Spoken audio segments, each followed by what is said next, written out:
Mais aujourd'hui, notre grand thème, comme nous disons, fini, assez, fini le même cycle de vie. C'est cela que nous sommes en train d'enseigner. Ce que nous enseignons jour après jour, fini le même cycle de vie. Mais ce soir, nous avons encore un autre sous-thème, parce que chaque jour, il n'y a que des sous-thèmes qui viennent, des sous-thèmes, des sous-thèmes, des sous-thèmes, des sous-thèmes. Et ce qui vient aujourd'hui est aussi différent de ce qui était là hier. Aujourd'hui, on nous donne un autre sous-thème qui s'intitule « Ta vie a-t-elle du prix aux yeux de Dieu ?» Est-ce que ta vie a-t-elle du prix aux yeux de Dieu? Est-ce que bon moïna yo ezana mutua pena miso nzambe? Tout le monde va dire oui. Tout le monde dira oui. Oui, la vie de chaque personne a des prix aux yeux de l'Éternel. Mais tout le monde qui le dira. Bien-aimés, nous devons comprendre beaucoup de choses lorsque nous apprenons la parole de l'Éternel. C'est pourquoi j'ai dit que les grands thèmes assez finit le même cycle de vie. Mais ici, chaque jour, Dieu est en train de donner quelque chose de spécial. Aujourd'hui, c'est la question qui est posée. Ta vie a-t-elle un grand prix aux yeux de l'Éternel? Ou ma vie a du prix aux yeux de Dieu? Posons-nous cette question.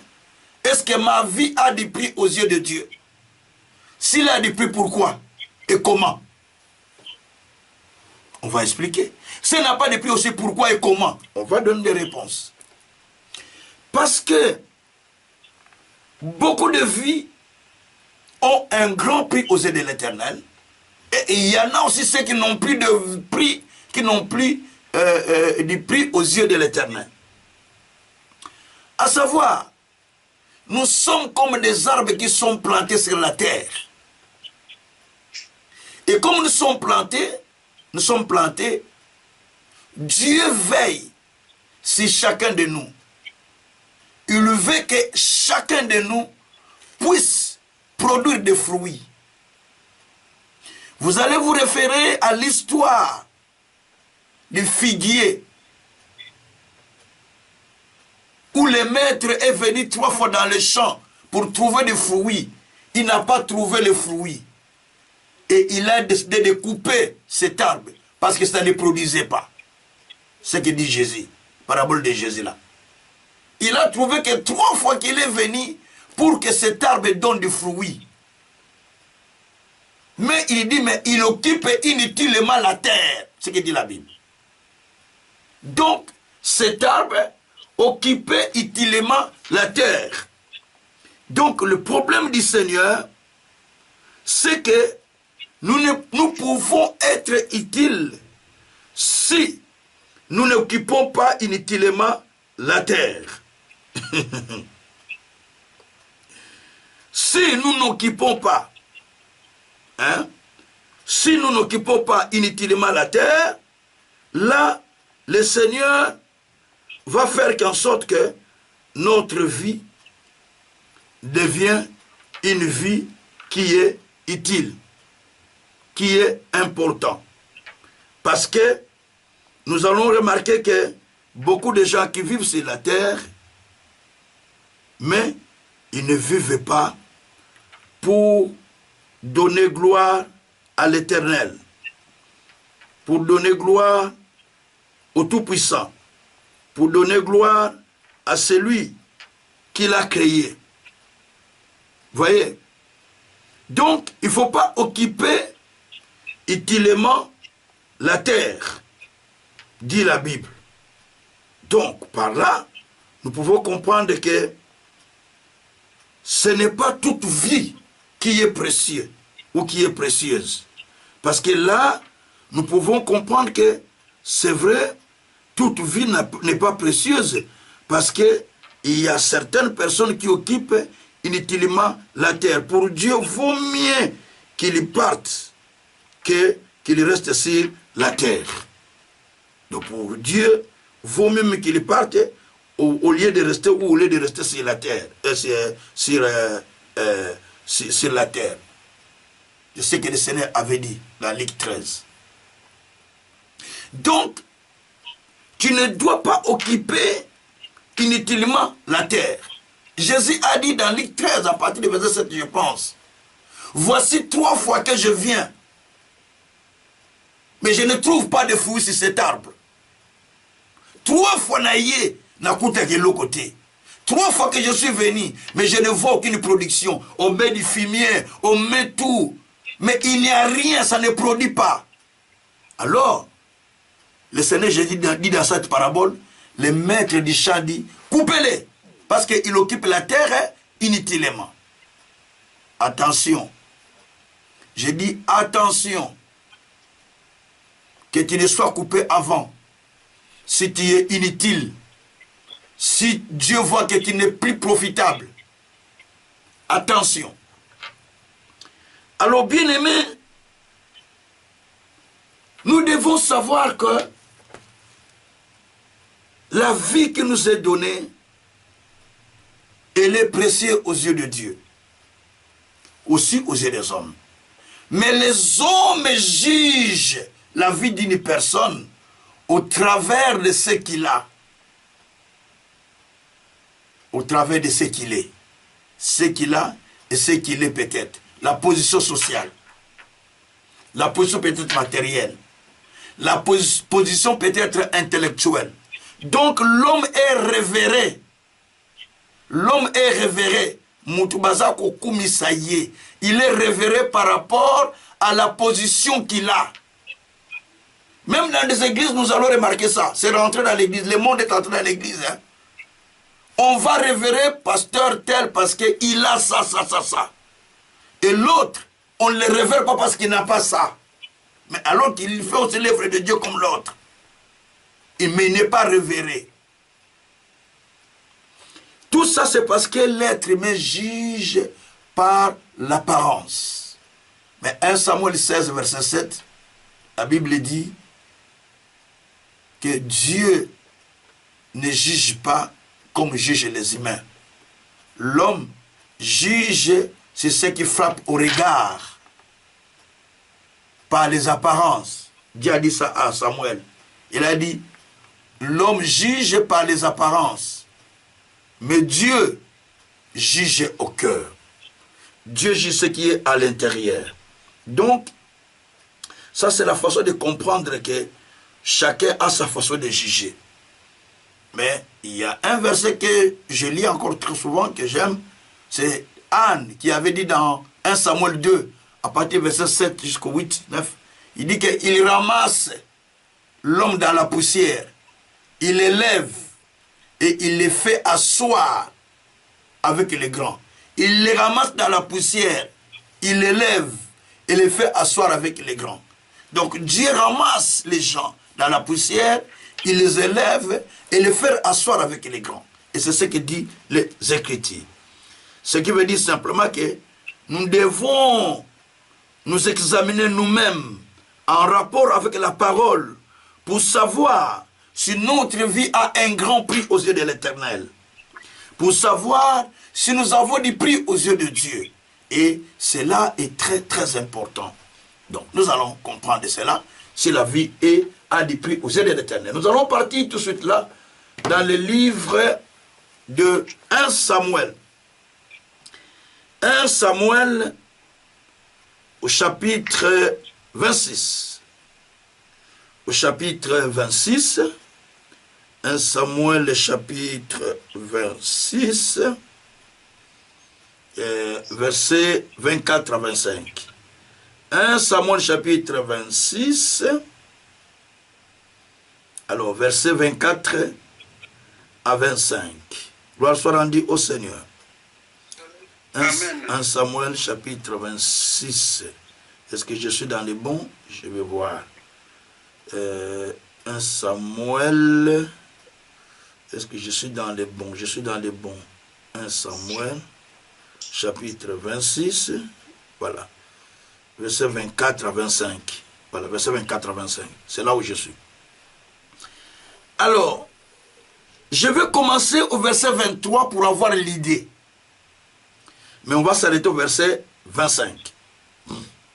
Verset 23 dit ceci. L'Éternel rendra à chacun selon sa justice, sa fidélité, car l'Éternel t'avait livré aujourd'hui entre mes mains. Je n'ai pas voulu porter la main sur loin de l'Éternel. Comme aujourd'hui, ta vie a été d'un grand prix à mes yeux, ainsi ma vie sera d'un grand prix aux yeux de l'Éternel. Il me délivrera de toute angoisse. Saul dit à David, sois béni mon fils David, tu réussiras dans tes entreprises. David continua son chemin et Saul retourna chez lui. Merci Père. Dans cette parole, l'histoire dont on parle, c'est l'histoire du roi Saül qui cherchait à tout prix à tuer David. Et David ne faisait que fuir par-ci par-là. Et Saül ne faisait qu'envoyer ces gens pour pouvoir chercher David et le tuer. Mais n'oublions pas, David là, c'est la personne qui jouait la guitare pour lui quand il était attaqué par des mauvais esprits, pour qu'il soit soulagé. David, c'est lui qui l'a nommé à pouvoir porter ses armes.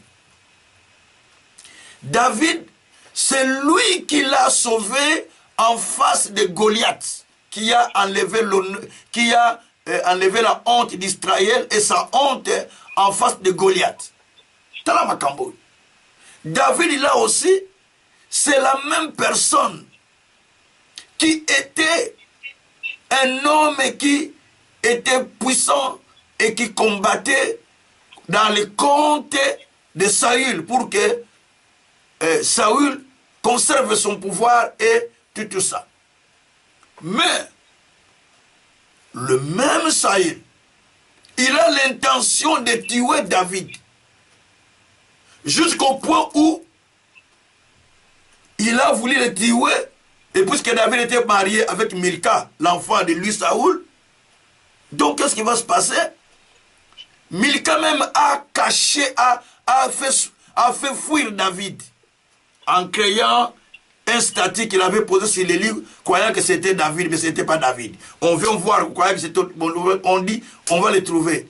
On l'a trouvé maintenant dans la maison. Il est là. La femme a dit, Milka a dit, il est dans la chambre, allez-y. Quand on a dans la chambre, et croyait que c'était David qui dort, alors c'était le statut. Donc, tout cela pour vous voir, pour comprendre que David avait une dent contre Saül. Et Saül parlait une dent contre David. Attention, n'ayez pas une dent contre quelqu'un, très dangereux. Tu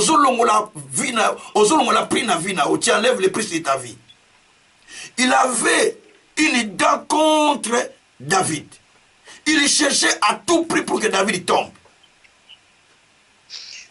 Et David, malgré tout cela, continuait à faire du bien à Saül. Continue à protéger Saül, continue même à ne pas vouloir attaquer Saül, même pas une minute. Alors, ce jour-là, David était caché dans un comme torrent, comme sous les pierres, ils sont allés se cacher, sous une caverne, ils sont allés se cacher, avec ses serviteurs, affamés. Et la guerre était tellement dense, les gens de David et les gens de Saül. Mais David avait un groupe de gens qui étaient avec lui dans la caverne. Et Saül aussi, il y part, il se repose tout près là, il dort. Tout près de David, David est dans la caverne. Lui, c'est quoi? Ici, je suis en sécurité, je vais dormir ici. Mes soldats sont tout autour, ils sont en train de surveiller. Moi, je suis dans la caverne. Or que David était dans la caverne, là où il est allé dormir. Et puis, les gens qui étaient avec David, ils disent, mais voilà, Dieu a fait un miracle. Il t'a livré maintenant ton ennemi. Maintenant, c'est l'heure de le tuer. David dit à ses serviteurs, loin de moi cette pensée, de toucher un loin de Dieu. Et toi, quand c'est un loin de Dieu, tu dis n'importe quoi. Tu dis n'importe quoi. Tu fais de n'importe quoi. Mais lui, il a dit, loin de moi de toucher loin de l'Éternel. Si c'était toi, tel que David était livré, tel que Saoul était à côté de David là. Si c'était toi, tu sais que c'est mon ennemi que je vais me tuer. Non, vous manquez le même jour. Tu allais le tuer le même jour. Sans faute. Mais David dit, loin de moi de tuer loin de Dieu. Il n'y a aucune loi qui devait le condamner s'il est tué. Je ne sais pas si vous comprenez ça. C'est pas comme aujourd'hui, la loi va me condamner. Mais lui, il n'y avait pas une loi qui le condamne s'il est tué. Parce que c'est lui qui, s'il est tué, il devient roi. Mais il est déjà loin pour devenir roi. Mais il n'a pas voulu tuer Saoul. Malgré qu'il est loin pour devenir roi, mais il dit, si je le tue aujourd'hui, je deviens roi directement. Directement, je prends le trône. Mais il était avec ses militaires qui ont dit, mais c'est l'occasion, c'est l'occasion. Mais il n'a pas voulu ça. Combien de fois tu cherches l'occasion que ton pasteur, par exemple, un tel, par exemple, ton frère, ton cousin, ton ami, ton mari, ta femme, qu'il tombe dans le pire. Tu dis, et ça allait bien. C'était une délivrance pour moi. Vous savez, il y a des années, j'ai eu très pitié. Il y a une maman que j'avais reçue, je crois une dizaine d'années ou 12 ans, je ne sais pas. Je parlais avec lui tellement. Son mari venait de mourir. Écoutez la réponse qu'il m'avait dit. Bonzamba Kangulinga. Il m'a dit, Dieu m'a délivré. Il dit, comment Dieu t'a délivré? Il dit, papa, mais Dieu m'a délivré. Donc, j'ai eu mal au cœur. J'ai dit, il a délivré parce qu'il supportait beaucoup son mari, parce qu'il est rentré dans l'hôpital plusieurs fois. Est-ce que Dieu l'a délivré à cause de ça? Ce sont mes interrogations. Est-ce que Dieu l'a délivré? Donc il dit que Nzamba Kangolinga, Dieu m'a délivré. Mais je me suis posé plusieurs questions moi-même, mais je n'ai pas compris le sens. Il y a certaines personnes qui trouvent que si le partenaire part, pour nous, la délivrance, pour lui c'est la délivrance. Si la femme mère, c'est la délivrance. Si c'est le mari, c'est la délivrance. Non. Ça, c'est un cœur qui ne va pas vivre longtemps. Parce que tu es en train d'enlever les plus aux yeux de l'Éternel. David avait compris. Il dit, je ne peux pas toucher à ces oins. Alors, qu'est-ce que David a fait? Il a coupé seulement les pans de sa robe. Akaki songe ya veste d'ailleurs. Il a coupé les pans de sa veste. Et il avait gardé ça. Et quand il a appelé David, quand il est allé, quand il a appelé, et quand Saoul s'est réveillé, il a vu que David était à côté de lui, il a dit, viens, me voici, j'étais à tes côtés, regarde, ça c'est le pas de ta veste. Là, oui, c'est la partie de ma veste. J'étais à côté pour te tuer, mais je n'ai pas voulu te tuer. Parce que ta vie, à mes yeux, avait un grand prix. Mais même ma vie aussi aura un grand prix devant les yeux de l'Éternel. Parce que ta vie avait un grand prix à mes yeux, et bien la mienne maintenant aura un grand prix aux yeux de l'Éternel. Merci Seigneur. Pour vina yo, ezana mutula ponanga, do yanga kaze kozala mutuya mingi peni boso na nzambe. Parce que ta vie est précieuse pour moi, et maintenant ma vie aussi aura beaucoup plus de grand prix aux yeux de l'Éternel. C'est ça ce que Dieu voulait faire. Donc quand la vie de quelqu'un est précieuse pour toi, donc ta vie aussi sera beaucoup plus précieuse aux yeux de l'Éternel. C'est ce qui s'est passé. Alors, là-bas, nous comprenons une chose, que David n'a pas voulu tuer, mais il a plutôt préféré sauver Saül. Pourquoi? Parce qu'en sauvant Saül, là, il a valorisé encore sa vie. Il a donné encore du prix à sa vie. Au lieu de chercher à le tuer parce que c'était son ennemi, mais il ne veut pas le tuer. Au contraire, il les protège. Il dit, comment je peux faire un acte pareil devant un loi de l'Éternel? Donc, là, on sent qu'il a valorisé. Et l'acte que David avait fait, cela a donné un grand prix à sa vie aux yeux de Dieu. Parce que David ne peut pas le tuer, il ne peut pas tuer Saoul qui est loin par Dieu. Il n'y a que Dieu qui peut le tuer, mais pas David ne peut pas le tuer. S'il le tue, il y a un problème. C'est la raison pour laquelle la personne, le soldat là qui avait tué Saoul, quand Saoul a eu la flèche dans la cuisse, le soldat là qui l'avait flashé, d'ailleurs, quand il est blessé, il n'était pas mort. Il a dit à son soldat, amène-moi en dehors.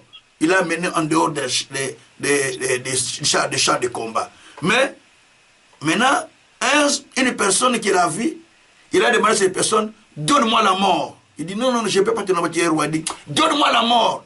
Il a donné la mort. Cette personne est allée dire à David que ton ennemi est mort. Il dit, comment tu sais qu'il est mort? Il dit qu'il était dans la souffrance, on l'a tiré, et puis il avait le sang qui coulait, et il m'a dit de lui donner la mort. Moi, je lui ai donné encore la mort. Et David a dit, comment tu peux faire quelque chose comme ça? Un homme qui est un roi de Dieu, comment tu peux toucher à un roi de Dieu? Au même moment, David a dit, allez, venez, coupez sa tête. On a coupé la tête sur place. Lui, il a cru qu'il a bien fait. Mais David a dit, coupez sa tête parce qu'il a tué le roi. Il a coupé la tête du roi. Donc pour lui, alors ce que j'ai fait, c'est bien. David va me mettre dans une bonne place parce que j'ai tué son ennemi. C'est ce qui se passe souvent dans le monde. Surtout en politique, c'est ce qui se passe. Comme tu as fait comme ça, moi je vais te donner un poste. Dis-le. Voilà ce qui se passe souvent dans le monde. Mais ici, on est en train de voir que l'acte que David avait fait, cela avait donné du prix aux yeux de l'Éternel. Avait donné sa vie du prix aux yeux de l'Éternel. Ta vie devient une vie avec un grand prix lorsqu'elle sert pour sauver les autres, lorsqu'elle sert pour bénir les autres, lorsqu'elle sert pour l'avancement du royaume, lorsqu'elle sert pour se sacrifier pour d'autres personnes, lorsqu'elle sert pour soutenir d'autres personnes. Et là, ta vie devient une vie qui est importante. Je vous donne un exemple dans la Bible, dans Acte 9, verset 36 à 40. Tabitha était morte. Mais la Bible dit que Tabitha faisait beaucoup d'aumônes et faisait de bonnes œuvres. Les jours qu'elle tombe malade, elle est décédée. Maintenant, on la lave, on lui met un peu à l'étage. C'est le contraire. Hein? On prend les corps de l'étage, on le met en bas. Parce qu'il est mort. Mais là, on les lave, on les place en haut. Maintenant, on envoie quelqu'un à Jopé pour aller appeler Pierre. Parce que là, ils étaient à la ville de Lyd. Donc, va appeler Pierre qu'il vienne. Pierre est allé. Quand Pierre vient, il voit des femmes qui pleurent. Et pendant qu'ils pleurent, chacun montre ce que Tabitha avait fait pour lui. Il y a ceux qui montraient les écharpes, il y a ceux qui montraient le tricot peut-être, ceux qui montraient le pull parce qu'il tricotait, il faisait des choses. Chacun montre quelque chose. Pierre s'agenouille, il prie et il réveilla Tabitha. Pourquoi? Parce que la vie de Tabitha était précieuse aux yeux de Dieu. Parce que pour Dieu, si Tabitha meurt, il y part, il y a d'autres personnes qui vont manquer des écharpes. D'autres personnes qui vont souffrir de froid.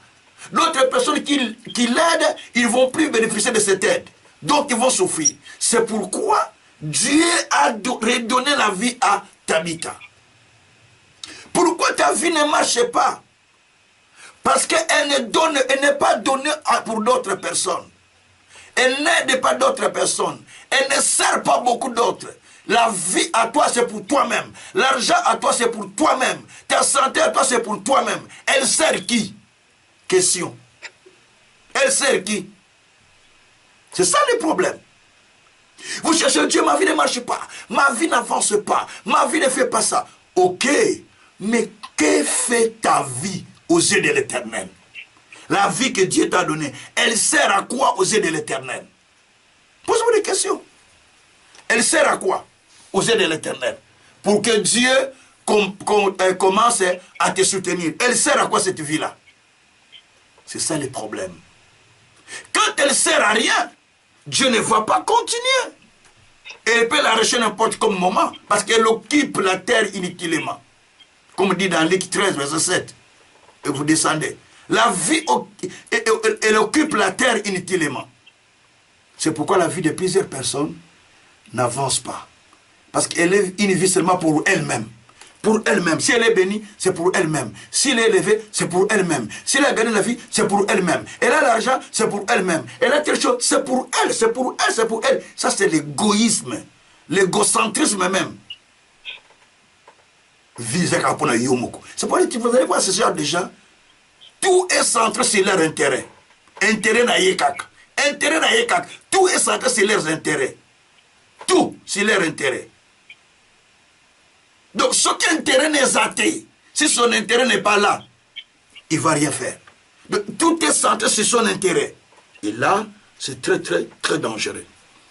Vous allez aussi remarquer dans Luc 7, verset 2 à 9. Il y a un homme, un centenaire romain. Il avait un serviteur. Luc 7, verset 2 à 9. Il avait un serviteur qui était attaché à lui. Et ce serviteur tombe malade. Alors, il envoie quelqu'un pour aller chercher Jésus parce qu'il a entendu que Jésus était dans la ville. Lorsqu'il va aller chercher Jésus, la personne commence à dire à Jésus, le chef m'a envoyé pour venir te chercher parce que son serviteur est malade. Écoutez, on commence à détailler. Il aime notre nation. Donc, ce serviteur qui est malade aime notre nation. Ce serviteur qui est malade a construit le temple pour nous. Donc il mérite d'être guéri. Regarde ce qu'on a dit. Il aime notre nation, il a construit le temple, donc il mérite d'être guéri. S'il doit être guéri, parce qu'il y a des choses qu'il a fait. Qu'est-ce qu'il a fait? Il aime notre nation, il aime notre peuple, et il a construit notre temple. C'est pourquoi une telle personne ne voulait même pas qu'il meure. C'est pourquoi le patron m'a envoyé, ou le chef m'a envoyé. Et Jésus a commencé à partir pour aller guérir la personne là, laissant les autres. Parce qu'il a entendu qu'il aime la nation. Parce qu'il a entendu qu'il a construit le temple. De loin, avant qu'il n'arrive, le chef là qui a envoyé le serviteur a vu Jésus et lui dit, ah maître, pardon, ne rentre pas chez moi. Je ne suis même pas digne. Je suis pécheur. Moi-même que tu vois là, j'ai beaucoup de soldats près de moi. Je les envoie. Je dis à l'un, va, à l'autre, va. Ils vont. Mais au-dessus de moi, j'ai aussi des chefs. Mais je ne sais pas venir auprès de toi parce que je ne suis pas digne. Mais dis seulement un mot. Et mon serviteur sera guéri. Jésus regarde la foi. Il a dit aussi un mot. Et son serviteur était guéri. Pourquoi le serviteur était guéri? Parce qu'il aimait la nation. Parce que sa vie servait pour l'intérêt des autres. Parce que sa vie servait pour l'intérêt du royaume. Si ta vie ne serve pas l'intérêt du royaume, ne serve pas l'intérêt des autres personnes, cette vie-là ne sera pas une vie qui prospère. Ce ne sera pas une vie qui avance. Quand vous allez dans Ésaïe 43, verset 1 à 5, Dieu dit, vous passerez par les eaux, vous ne serez pas submergés. Vous passez par le feu, le feu ne vous consumera pas. Vous passez par les eaux, le feu ne vous submerge pas. Parce que vous avez du prix à mes yeux. Écoutez, parce que tu as du prix à mes yeux. Dieu dit, tu as du prix à aux yeux de l'Éternel. Il continue. Il dit, je donne des hommes à ta place. Donc il y a des hommes, il y a des gens qui vont partir à ta place. Je vais poser une question tout à l'heure. Je donne des hommes à ta place.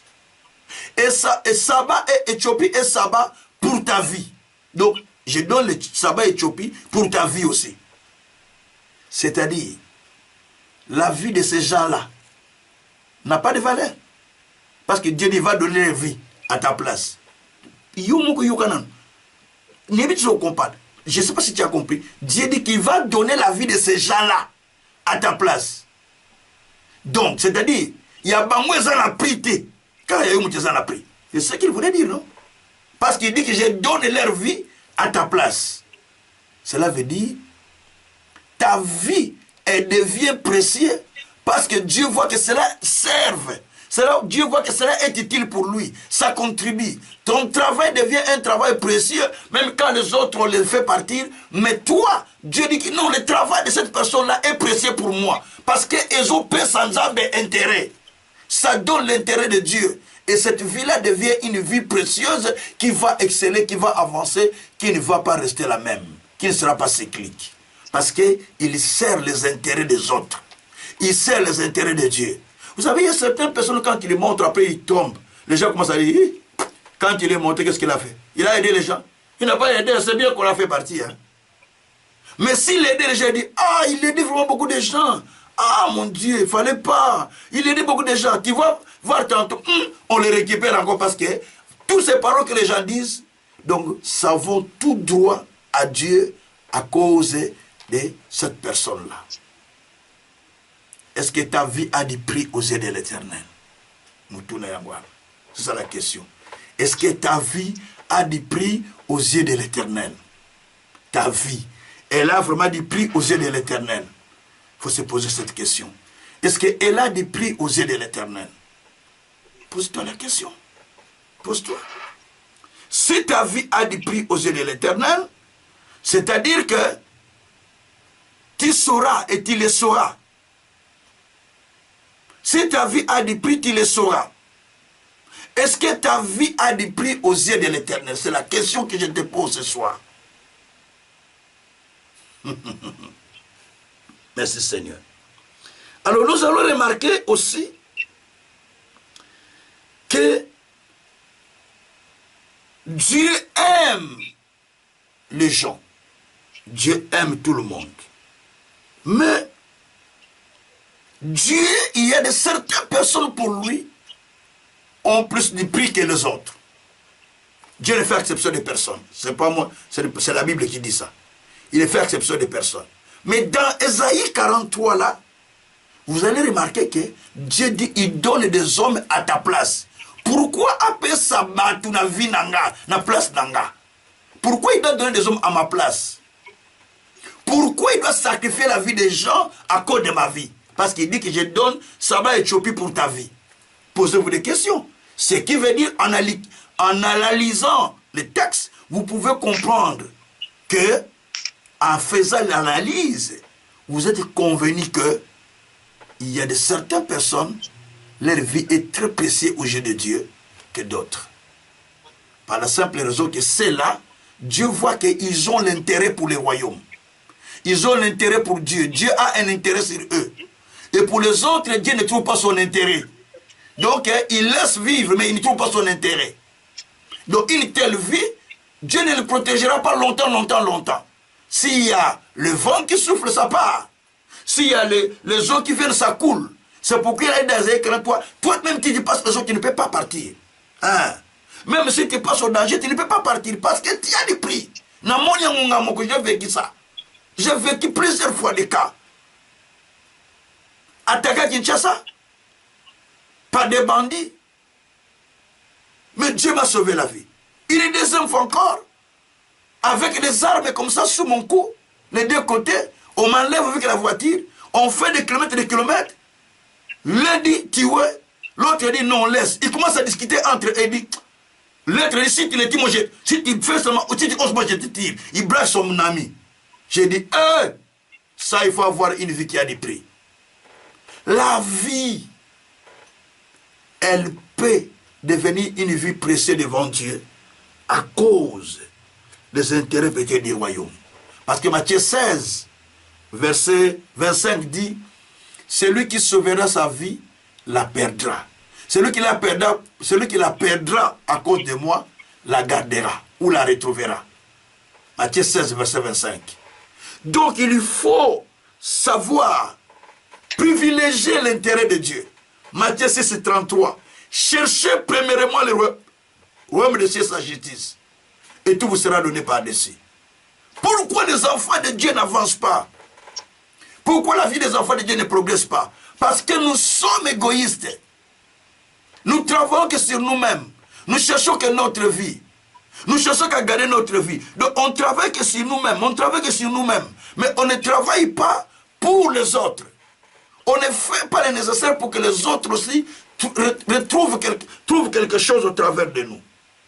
Mais nous oublions que Dieu, en nous donnant la vie, il nous a donné pour aider les autres. Allez dans Genèse, chapitre 12. Qu'est-ce que Dieu a dit dans ce Genèse chapitre 12?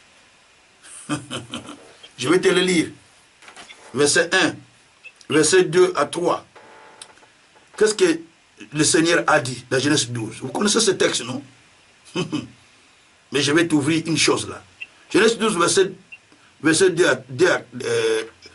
2 à 3. Il dit, si tu lis verset 1, il dit, l'Éternel dit à Abraham, va-t'en du pays de ton père, de ta mère, va-t'en de la maison de ton père, va dans le pays que je te montrerai. Alors il dit, va dans le pays que je te montrerai. Je ferai de toi une grande nation. Première bénédiction. Je te bénirai. Deuxième bénédiction. Je rendrai ton nom grand. Troisième bénédiction. Tu seras une source de bénédiction. Quatrième bénédiction. Je bénirai ceux qui te béniront. Cinquième bénédiction. Je maudirai ceux qui te maudiront. Sixième bénédiction. Et toutes les familles de la terre seront bénies en toi. Septième bénédiction. C'est-à-dire, Dieu n'a pas dit seulement je te bénirai. Mais Dieu explique. Si je dois te bénir, si je dois rendre ton nom grand, si je dois maudire les gens qui te maudissent, la dernière partie dit, si je dois te faire source de bénédiction, la dernière partie dit, dernière partie dit, tu seras une source de bénédiction. La dernière partie dit, je maudirai ceux qui te maudiront, et toutes les familles de la terre seront bénies en toi. Parce que Dieu veut faire de toi une source d'abord de bénédiction pour les familles. Je le répète. Dieu veut faire de toi une source de bénédiction pour des familles.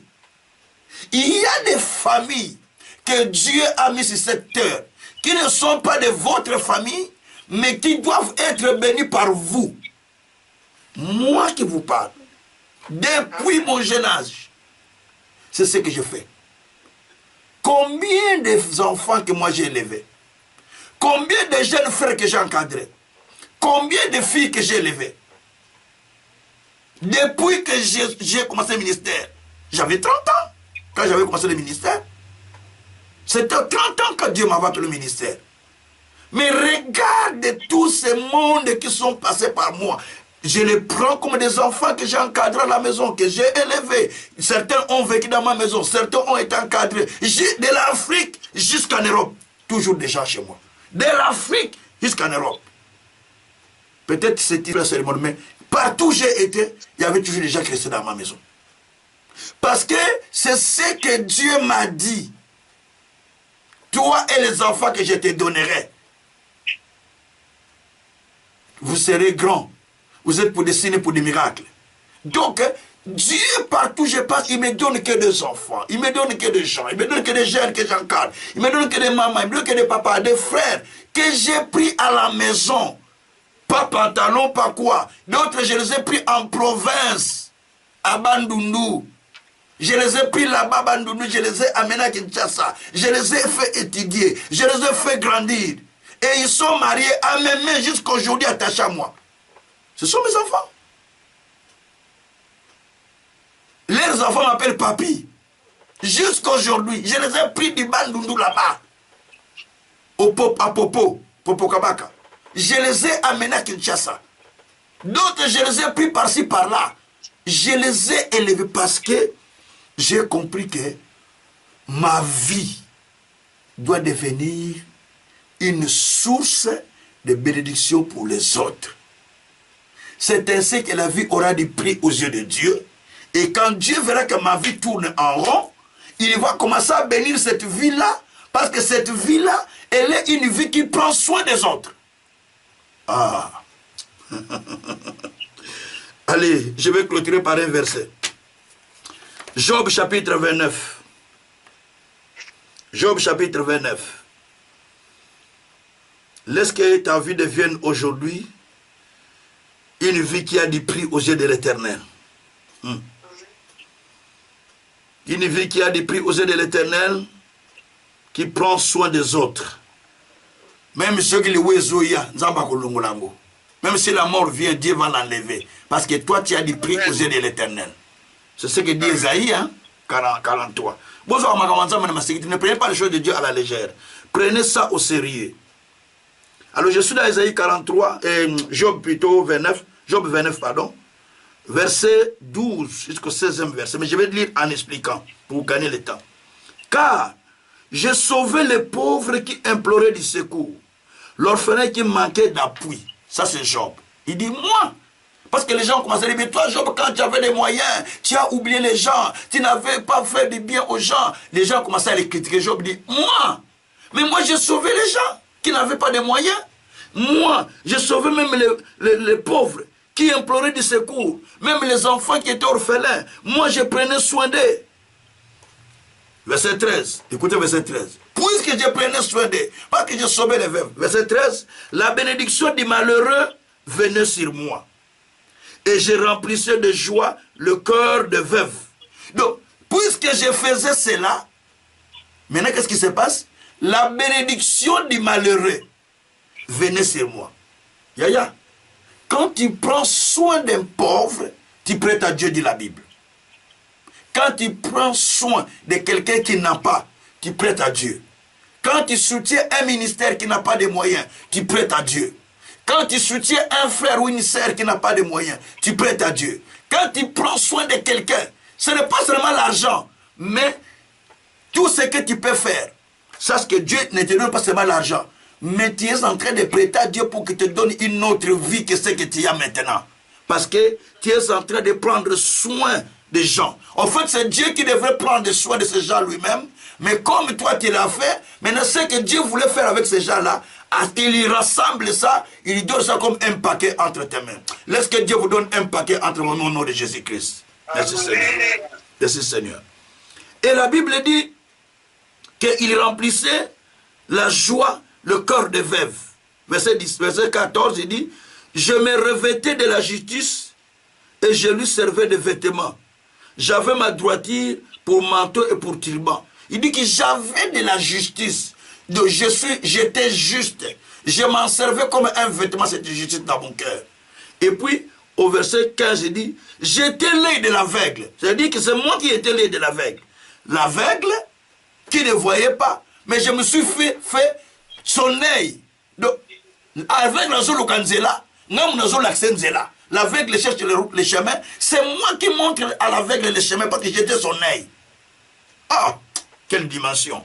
Il dit, j'étais le pied du boiteux. Donc le boiteux ne sait pas y aller, mais c'est moi qui marche à sa place. Voilà la dimension de Job. Et il continue, verset 16, j'étais le père des misérables. Il se fait père des misérables. Voyez. Il dit, j'examine la cause des inconnus. Même un inconnu qui vient avec son problème, j'examine un peu sa cause pour savoir si je peux intervenir ou pas. Dans la dimension Yamutu. Regarde cette dimension que cet homme avait. Regarde cette dimension que cet homme avait. Comment Dieu pouvait-il l'abandonner? Comment Dieu pouvait-il laisser sa vie sans que ça tourne? Sa vie cyclique. C'est pourquoi Job a prié Dieu. Dans Job 19, verset 25. Job avait imploré le Seigneur et il a répondu à ses amis en disant, mon Dieu se lèvera le dernier. Je le verrai de mes propres yeux. Il va se lever le dernier. Je prie le Seigneur qui se lève le dernier dans la vie de ceux-là qui mènent ce genre de vie. Que le Seigneur se lève dans la vie de ceux-là qui prennent soin des gens, qui prennent la responsabilité de certaines personnes. Quand je suis allé en Guinée, j'ai vu des enfants qui souffraient beaucoup. J'ai dit, Najiba non a charge. J'ai dit, je les prends, j'ai dit, pasteur Belé, je vais les prendre en charge. Je n'ai pas beaucoup, mais je vais prendre quelques-uns en charge. Je vais commencer à payer. Voir même, il y a un même qui était marié. Moi, j'ai participé, acheté les costumes, acheté les choses. J'ai dit, prends, tout ça, je donne pour que tu ailles faire même la dot. La dot n'est pas chère là-bas. J'ai dit, prends même l'argent de dot. Mais il a dit, hé papa, Oyo Sali, ce que tu as fait ici, c'est précieux. J'ai dit, non, précieux aux yeux de Dieu, pas aux yeux des hommes. Donc, il faut comprendre. Des fois, je pars dans un pays, j'amène des fois 16 vestes. 10 vestes, je retourne avec un seul. Je regarde des pasteurs, je regarde des gens qui souffrent, je regarde des frères, je donne tout. Des fois, je pars avec l'argent, je donne tout. Je reviens, mais vide. J'étais parti en Angola. Tout ce que j'avais donné. Même les vêtements, même l'argent. Je n'avais rien. Mais Dieu m'a béni juste au retour. Juste au retour. 2 mois après, Dieu m'avait béni au retour. Plus que ce que j'avais dépensé. Donc, pour vous dire simplement que faites en sorte que votre vie devienne précieuse aux yeux de l'Éternel. Est-ce que ta vie est précieuse aux yeux de l'Éternel? C'est là où on veut prier maintenant. Est-ce que ta vie est précieuse aux yeux de l'Éternel? Ma prédication va vers la fin parce que j'ai fait 48 minutes de prédication. Est-ce que votre vie est précieuse aux yeux de l'Éternel? Comment vous allez rendre cette vie précieuse? En prenant soin des gens, en prenant soin de son œuvre, en prenant soin du ministère, en prenant soin des gens qui souffrent. Pas seulement les gens de ta famille, mais en prenant soin de certaines personnes. Moi, des fois, j'entends quelqu'un qui sont comme... Je dis à mon épouse, je vais intervenir. Ah, j'aime pas, je vais intervenir. Parce que moi-même qui vous parle là, j'ai mal dans mon cœur. Moi qui vous parle, vous savez moi comment j'ai grandi. Mais moi j'ai souffert, non. Je vous ai toujours dit. Moi je me suis séparé avec mes parents à 13 ans. Vous imaginez un peu ça? Parce que j'étais vieux. 13 ans. Donc j'ai vécu 13 ans avec mes parents. 13 ans seulement. Les restes de ma vie, ce sont d'autres personnes qui m'ont pris en charge.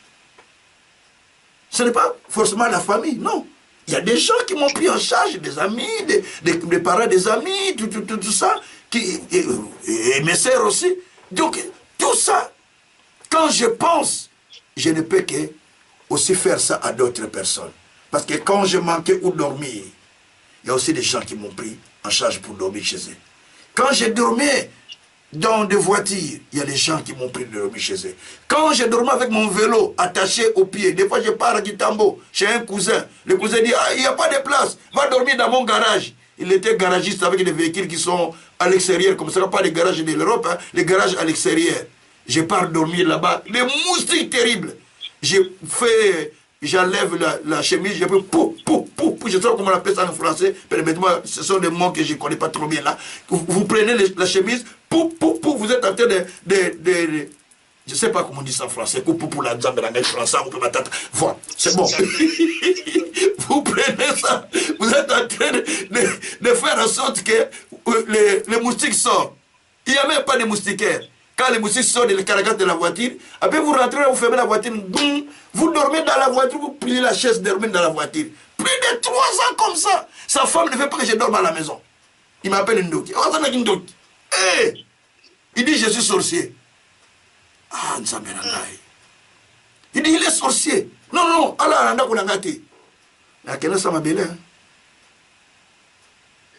donc j'ai dit, ah, moi je suis sorcier. Je n'étais pas encore serviteur de Dieu, bien sûr, mais j'ai prié déjà beaucoup. Mais je manque là où dormir. Mais puisque je faisais du bien aux gens, Dieu ne m'a pas rejeté. C'est ce qui fait que quand moi-même Dieu a commencé à me bénir, la première chose que j'ai fait, c'est de prendre soin des autres. C'est de prendre soin de l'œuvre de Dieu. J'ai commencé à s'aimer dans plusieurs églises que je ne connaissais même pas des pasteurs. J'ai commencé à les soutenir, que je ne connaissais même pas des pasteurs. Tellement Dieu me mettait à quelque chose, je ne pas soutenir. Je ne pas soutenir, mais je ne les connaissais pas. Peut-être je l'ai entendu prêcher à l'époque à Kinshasa. On m'a amené peut-être 2 ou 3 fois, j'ai suivi. Je n'ai pas dit, pasteur, on va soutenir pendant 6 mois. Je soutiens chaque 6 mois. Peut-être ce n'est pas beaucoup. Ce n'est pas que je donne 200, 300, 400, 500 euros à l'époque. Non. Des fois, je donne $20 par mois. Et c'était beaucoup. $20. Des fois, je donne $20 par mois à ces pasteurs. Parce que je n'avais pas. C'est ce que j'avais. Et je roulais avec mon vélo partout. Je dormais avec mon vélo. Je mets là où il y avait des deuils. Je pars là, je mets mon vélo, je clique et je dors au matin là. Au deuil. Tout jusqu'au matin. Ah, quelle souffrance. Jusqu'au matin, tu dors là. Mais parce que Dieu savait que demain, toi aussi tu vas aider les autres comme ça. Et j'ai commencé aussi à faire ça avec d'autres personnes. J'ai béni Dieu pour ma cousine Tidé. Elle vient souvent ici. Elle était là avec son mari, dernièrement avec son mari. Elle m'a beaucoup, tellement aidé, cette fille-là. Je n'ai rien fait pour elle, mais c'est une fille qui m'a beaucoup aidé. La première fois qu'elle est venue en Europe, deuxième fois qu'ils sont venus en Europe, ils sont venus avec son mari à la maison ici. Je crois troisième fois qu'ils sont venus à la maison ici, avec son mari. J'ai dit à mon épouse, ça c'est une cousine qui m'a beaucoup aidé. On priait tout le temps avec elle. On prenait le temps, on priait. Il y a quasi les cas. Il y a quasi tu vas t'en sortir. Il y a quasi tu vas t'en sortir. On priait. Des fois, il me donnait un peu d'argent. J'ai dit, ah, les gens ont ça dans bon. Mais, Dieu merci. Et aujourd'hui, Dieu aussi l'a fait grâce qu'il s'est marié avec un pasteur.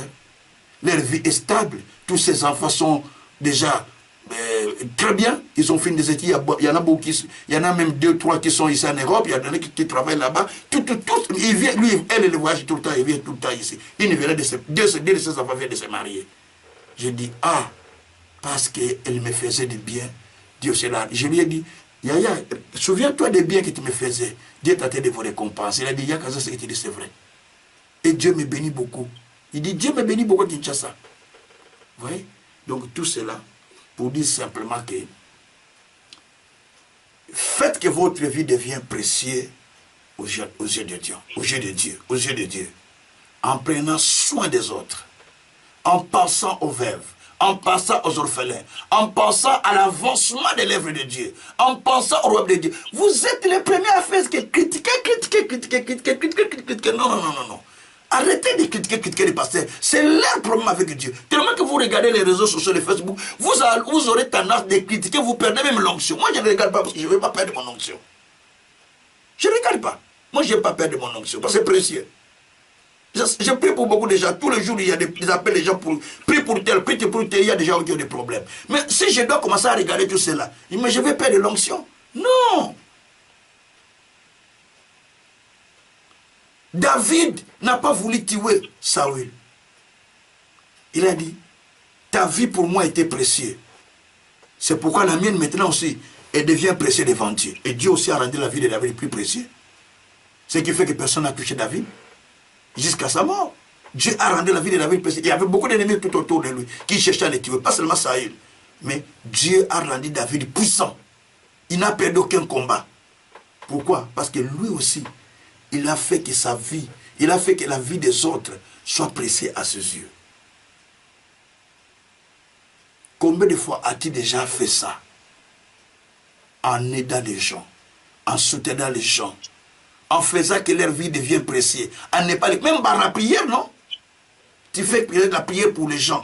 Tu fais que prier pour les gens, prier pour des pays, prier pour la République, prier peut-être pour les royaumes, prier peut-être pour les gens, prier peut-être pour ceux qui n'ont pas de moyens, peut-être penser aux gens, peut-être donner tes moyens, peut-être faire... Donc tout ça, si tu le fais, ta vie deviendra une vie précieuse devant l'Éternel. Et la vie ne sera pas cyclique. Quand il y a les dangers, Dieu prend soin. Dieu tourne ta vie. Je devais mourir. Dieu m'a parlé. 2002. Fin 2002. Là, avec toutes les opérations que j'avais tellement difficiles. Dieu me dit cette nuit-là, où on était parti à l'hôpital, le médecin a dit qu'il n'y a plus moyen, il n'y a plus rien à faire. Il était avec le pasteur, je pleurais.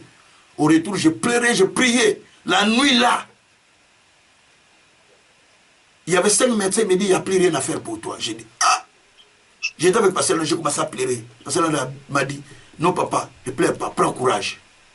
Il a vu comment je pleurais, mais j'ai prié. Je retourne, j'ai dit, non, je me ressaisis moi, mais je me ressaisis. J'ai dit, jamais, Dieu ne peut pas m'abandonner. Parce que je fais quelque chose pour Dieu chaque fois. Qui se souvient de ça? La nuit, là, Dieu me dit, en dormant, j'enlève la coupe que tu devais boire, la coupe de la mort.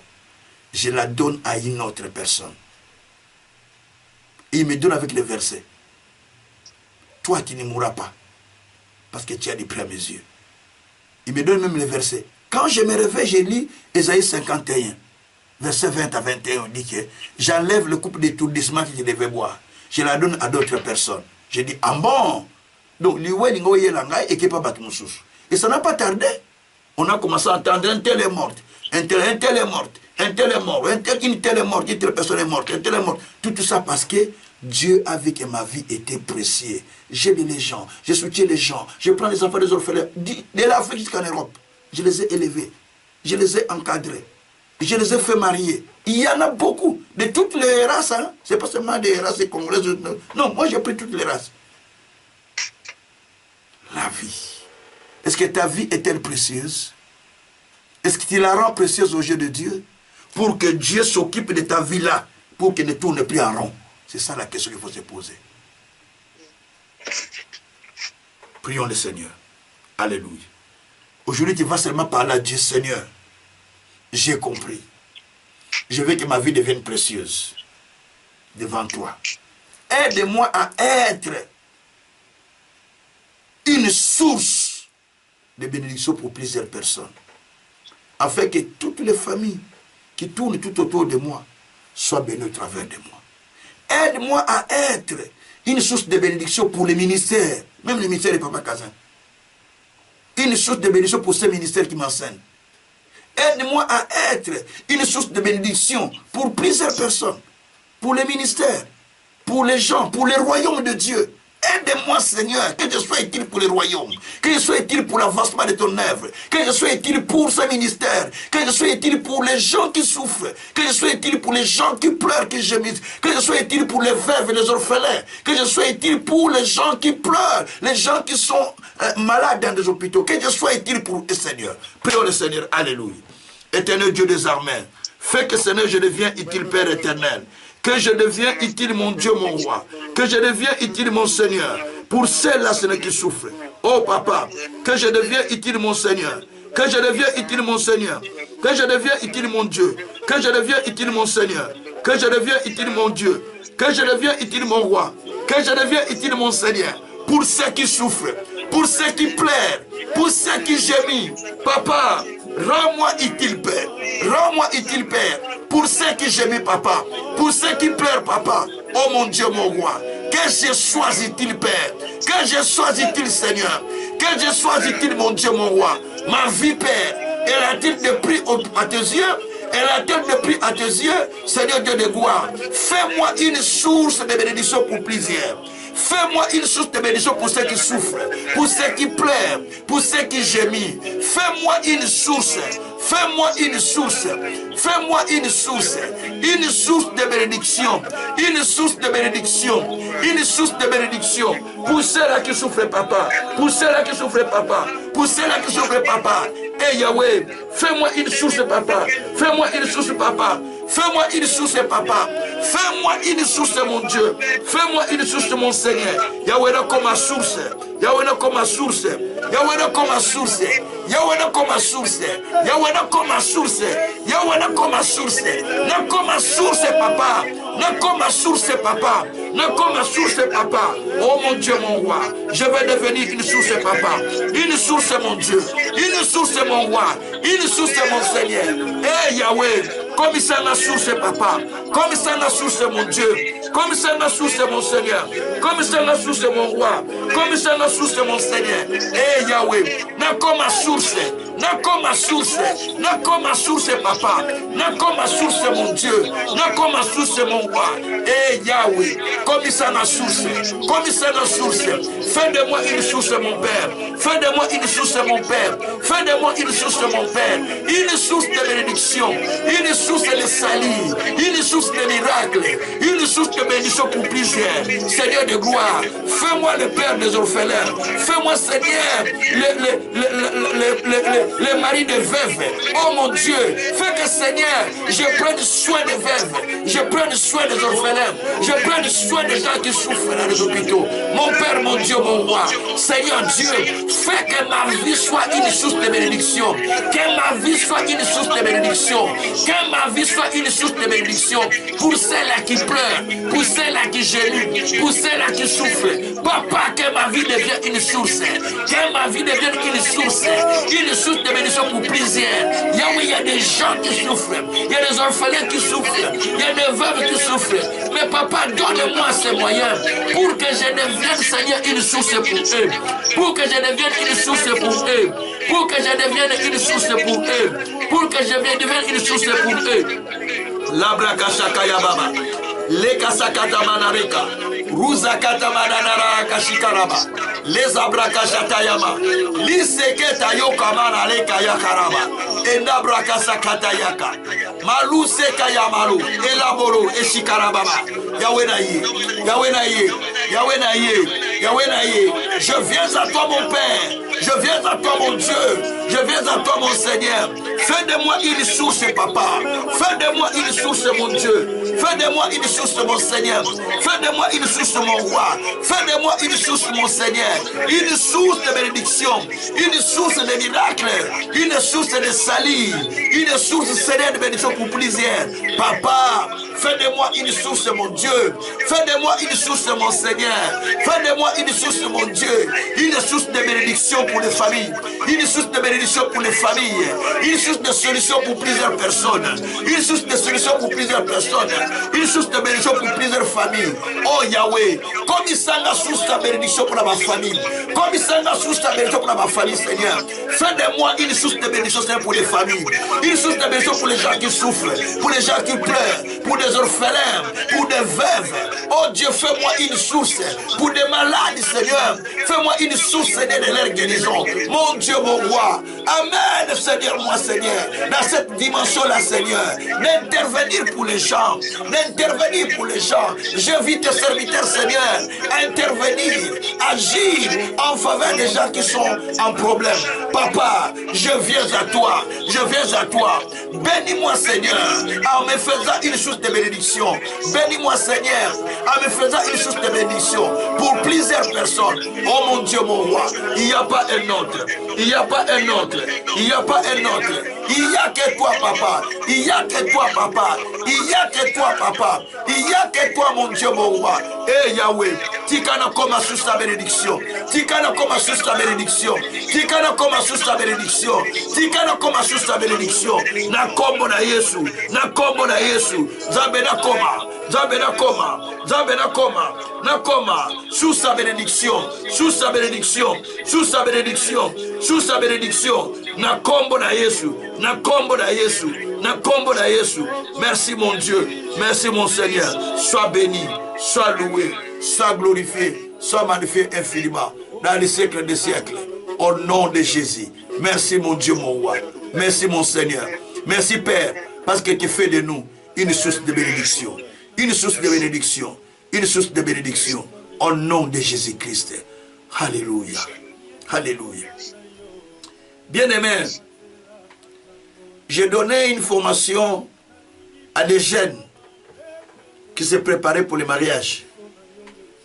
Je leur disais, si Dieu n'a pas l'intérêt dans ton mariage, ce sera un mariage de troubles et de combats. Mais si Dieu trouve son intérêt dans votre mariage, ce sera un mariage de paix.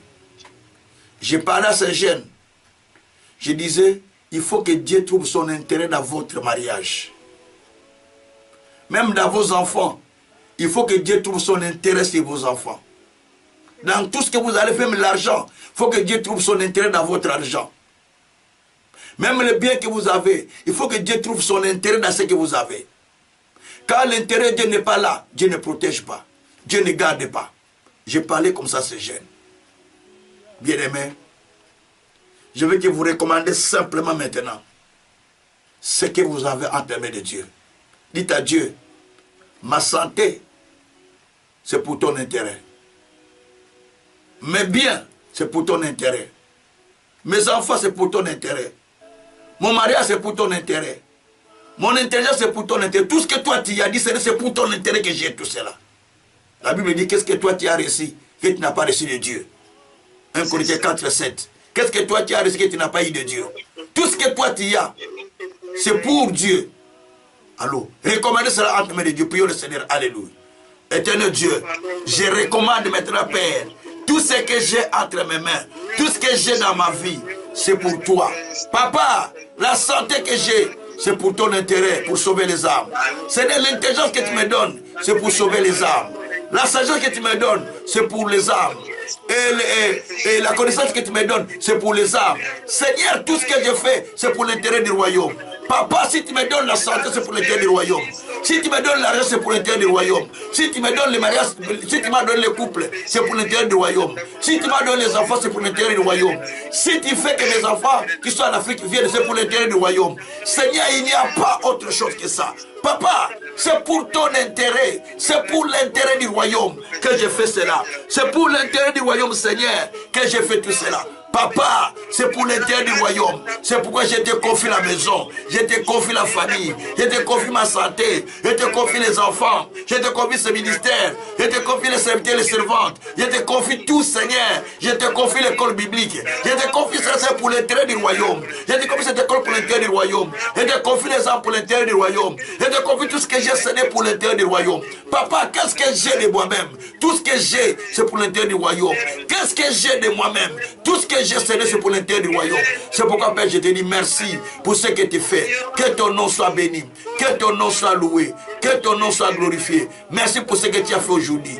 Glorifie-toi, Seigneur. Magnifie-toi, notre Créateur, par le nom puissant de notre Seigneur Jésus-Christ. Gloire et louange à toi, notre Seigneur. Merci, mon Dieu, mon roi, parce que tout ce que j'ai aujourd'hui, c'est pour l'avancement du royaume. Tout ce que toi, tu m'as donné, c'est pour le progrès du royaume. Même le séjour que tu m'as donné, c'est pour le progrès du royaume. Tout ce que je possède, Seigneur, c'est pour l'avancement de ton royaume. Voilà pourquoi je te bénis. Voilà pourquoi je te loue, Seigneur, en ce soir. Béni soit-il le Dieu, Seigneur, qui fait de nous une source de bénédiction pour le progrès du royaume et pour les autres. Au nom puissant de notre Seigneur Jésus-Christ. Merci, Seigneur Jésus-Christ. Alléluia. Papa, je te bénis. Parce qu'aujourd'hui, nous avions compris que notre vie a des prix à tes yeux à cause de l'intérêt du royaume. Comme a dit David, que ma vie aura du prix parce que ta vie a été de grands prix à mes yeux. Seigneur Dieu, si la vie de celui qui est à côté de moi a de grands prix à mes yeux, toi aussi tu prendras ma vie à un grand prix. Amen. Éternel Dieu des armées, prends la vie de chacun qui se décide aujourd'hui pour être une source de salut, une source de bénédiction, une source de bonheur, une source de paix pour les autres. Ce n'est fait que sa vie aussi devient une vie précieuse à tes yeux. Amen. Quoi qu'elle va faire, ou quoi qu'il va faire, que cela lui profite, et que cela aille de l'avant, et que toi, Dieu, tu sois avec lui, parce que sa vie devient précieuse à tes yeux. Amen. Tu as dit, je donne des hommes à ta place. L'Éthiopie est Saba pour ta vie, parce que tu as du prix à mes yeux. Seigneur, nous savons maintenant que nous avons du prix à tes yeux, parce que nous devons servir pour les autres. Nous devons servir pour l'intérêt, Seigneur, du royaume. Nous devons servir pour l'avancement du royaume de Dieu. Comme tu as dit, cherchez premièrement le royaume de Dieu, sa justice. Tout vous sera donné par-dessus. Papa, combien de personnes maintenant sont en train de périr? Ils cherchent le salut. Ils cherchent la vie. Fais de nous, Seigneur, la source de... Fais de tous les instruments comme source de salut pour plusieurs. Source de guérison pour plusieurs. Source de bénédiction pour plusieurs. Papa, fais de nous des sources de bénédiction, des sources pour le salut des autres, des sources pour les miracles, des sources pour la paix, pour la paix dans les familles partout, Seigneur. Mon Dieu, si toi tu le fais, nous aussi, nous le ferons aux gens qui sont autour de nous. Voilà pourquoi nous te bénissons, Seigneur. Que ton nom soit loué dans les siècles des siècles. Au nom de Jésus, nous avons ainsi prié. Amen. Que Dieu vous bénisse, que Dieu vous bénisse et qu'il fasse de votre vie une vie précieuse à ses yeux. Que le Tout-Puissant vous bénisse. Rendez-vous demain.